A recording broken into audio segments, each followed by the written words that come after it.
नमस्कार।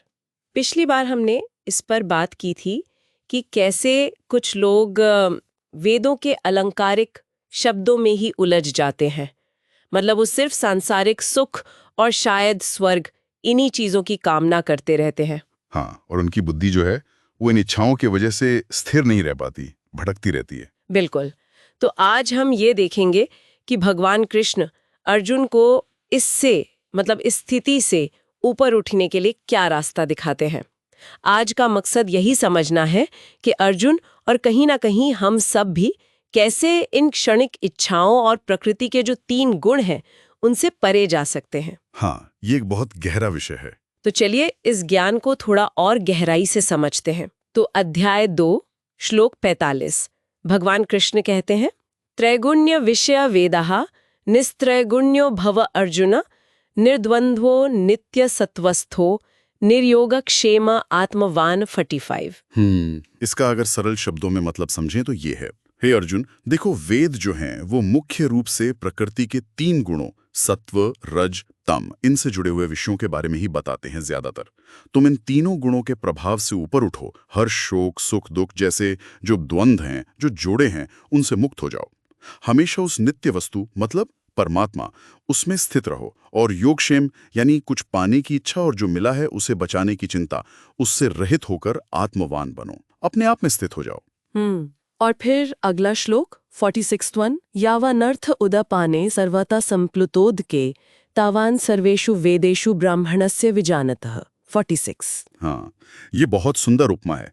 इसका मतलब है कि जैसे मान लीजिए सब तरफ से पानी से भरा हुआ एक बहुत बड़ा जलाशय, एक विशाल झील मिल जाए किसी को, तो फिर एक छोटे से गड्ढे या कुएं के पानी की उसके लिए क्या कीमत रह जाती है? बहुत कम है ना? हाँ बिल्कुल, जरूरत ही नहीं रहेगी लगभग।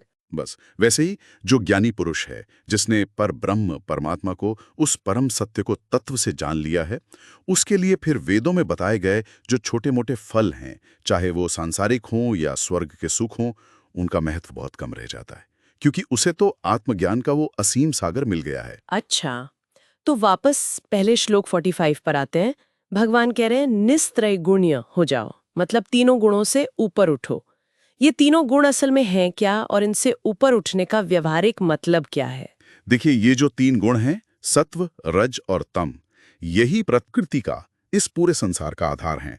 सत्व गुण मतलब अच्छाई, ज्ञान, प्रकाश, सुख।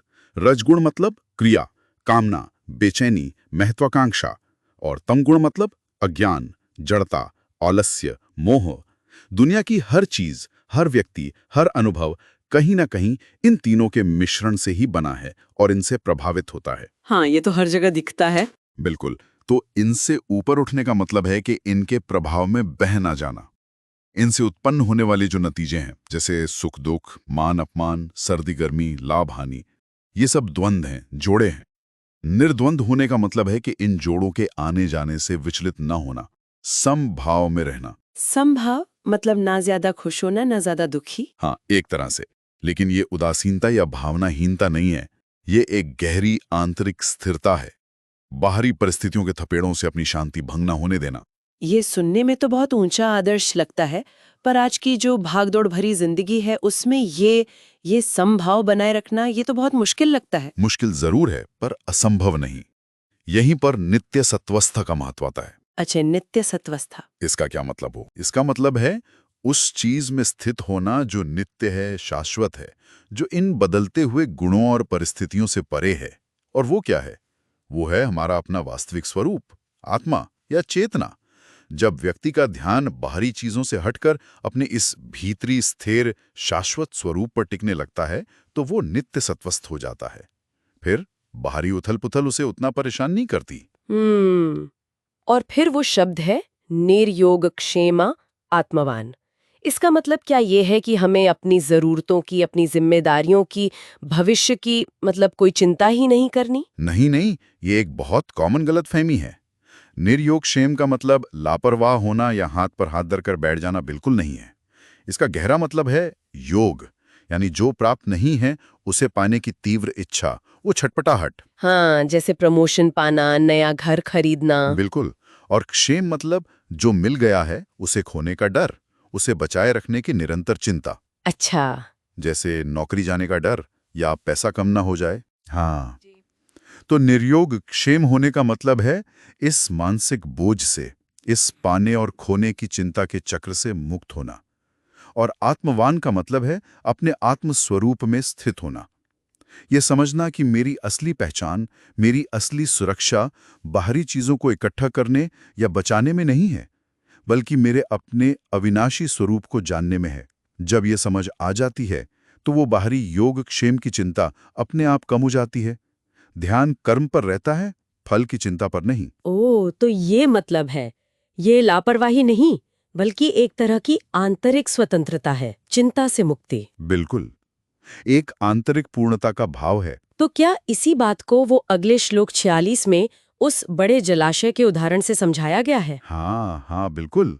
वो उदाहरण इसी स्थिति को दर्शाता है, जिसे आत्मज्ञान का, परमतत्व के अनुभव का वो विशाल अनंत सागर मिल गया। उसके लिए फिर वेदों में बताए गए कर्मकांडों से मिलने वाले छोटे-मोटे सांसारिक सुख या स्वर्ग के सुख, वो छोटे तालाब या गड्ढे के पानी जैसे हो जाते हैं। उनकी इच्छा या उनका महत्व बहुत कम हो जाता है। मतलब एक बार जब असली चीज मिल गई तो फिर नकली या छोटी चीजों में मन नहीं लगता। एकदम सही। आत्मज्ञान अपने आप में सबसे बड़ी उपलब्धि है, सबसे बड़ा लाभ है। उसके सामने सारे सांसारिक या स्वर्गीय लाभ फीके पड़ जाते हैं। तो अगर हम आज की पूरी बातचीत का सार निकालें, तो ये निकलता है कि जीवन का असली लक्ष्य इन क्षणिक सुखों के पीछे भागना या प्रकृति के गुणों के उतार चढ़ाव में फंसे रहना नहीं है, बिल्कुल। बल्कि इन द्वंद्वों से ऊपर उठकर पाने और खोने की चिंता से मुक्त होकर अपने असली शाश्वत आत्मस्वरूप में स्थित होना है। हाँ, और शायद वेदों का भी जो गूढ़ इशारा है वो कर्मकांडों से होते हुए अंततः इसी परम ज्ञान की ओर ले जाना है। और यहीं से एक सवाल उठता है सोचने के लिए। आज के समय में जहां हम सब लगातार कुछ पाने, योग और उसे बचाए रखने, क्षेम की दौड़ में लगे हैं, क्या हम कभी एक पल रुककर सोचते हैं कि क्या असली शांति और सुरक्षा इसी दौड़ में है, या फिर उस निर्योग क्षेम और आत्मवान अवस्था में है जिसकी बात कृष्ण कर रहे हैं? ये वाकई एक गहरा सवाल है, अपनी प्राथमिकताओं को फिर से देखने का एक मौका देता है। ऐसी ही ज्ञान भरी बातों और भविष्य में आने वाली चर्चाओं से जुड़े रहने के लिए हमारे चैनल को लाइक, फॉलो और कमेंट जरूर करें। अगली बार फिर मिलेंगे।